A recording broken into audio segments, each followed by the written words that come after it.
اور 3 وظیفے آپ کی خدمت میں عرض کرنے ہیں۔ سخت مشکل جب آتی تھی نا تو صحابہ پڑھا کرتے تھے حسبنا اللہ و نعم الوکیل، نعم المولا، پڑھیے گا حسبنا اللہ و نعم المولا و نعم النصیر۔ اس کا معنی بڑا خوبصورت ہے، بالکل سادہ سا مختصر سا معنی کرے نا تو اس کا معنی یہ ہے میرے لیے اللہ ہی کافی ہے، اللہ میرا مددگار ہے، اللہ بہترین مددگار ہے، اللہ بہترین کفایت کرنے والا ہے۔ اس وظیفے کو نہیں چھوڑیں اور اس کے معنی سمیت اس کو یاد رکھیں۔ آپ محسوس کریں گے طبیعت طاقتور ہو گئی ہے، روح طاقتور ہوگی، اس کو بھولنا نہیں۔ اور دوسرا آپ سے عرض کرنا ہے کہ اعلیٰ حضرت چونکہ ہم سلسلہ طریقت میں فاضل بریلوی سے وابستہ ہیں اور باقی جتنے بھی لوگ ہیں سارے ماشاءاللہ انہی سے وابستہ ہیں، اعلیٰ حضرت نا لا حول ولا قوت الا باللہ العلی العظیم پڑھنے کی بڑی فضیلت بیان کریں۔ یہ ایسا وظیفہ ہے جو سب کو آتا ہے نا ماشاءاللہ۔ نبی پاک علیہ السلام نے فرمایا یہ اللہ کے عرش کے خزانوں میں سے خزانہ ہے۔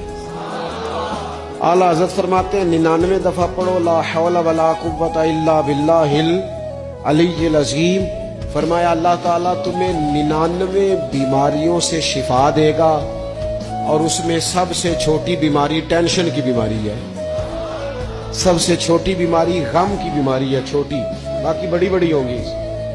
اس وظیفے کو نہیں آپ نے چھوڑنا اور یہ پابندی کرنی ہے، کریں گے انشاءاللہ تعالی۔ اور تیسرا وظیفہ ہے درود پاک۔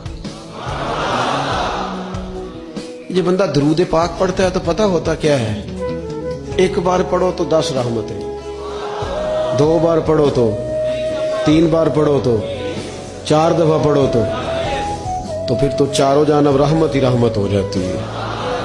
درود پاک کو کبھی نہ چھوڑو اپنی زندگی میں۔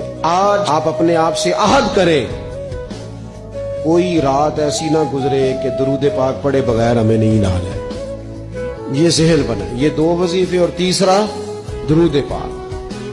چوتھی بات آپ کی خدمت میں یہ عرض کرنی ہے کہ رمضان شریف آ گیا ہے۔ رمضان شریف کا قرآن پاک سے اس لیے گہرا تعلق ہے کہ شہر رمضان الذی انزل فیہ القرآن، رمضان کا وہ مہینہ ہے جس میں اللہ نے قرآن نازل فرمایا ہے۔ اس ماہ مقدس میں قرآن مجید کے ساتھ اس طرح کی دلچسپی پیدا کریں کہ جن کا ناظرہ ٹھیک نہیں ہے وہ قرآن مجید ناظرہ ٹھیک کرے، اور جن کا ناظرہ درست ہے وہ کنز الایمان لے لیں، خزائن العرفان تفسیر لے لیں، اور 1 رکوع کم از کم صبح میں 1 شام اور پورا پارا پڑھیں، پھر تو لطف نصیب ہو جائے گا۔ تھوڑا سا نا دلچسپی پیدا کریں قرآنی علوم کے ساتھ، بڑی خشکی ہے، بڑے شعر یاد ہیں، بڑی کہانیاں یاد ہیں، بڑی باتیں یاد ہیں، پر قرآن پاک کے ساتھ ہماری وہ دلچسپیاں موجود، خاص ذوق پیدا کریں قرآنی تعلیم۔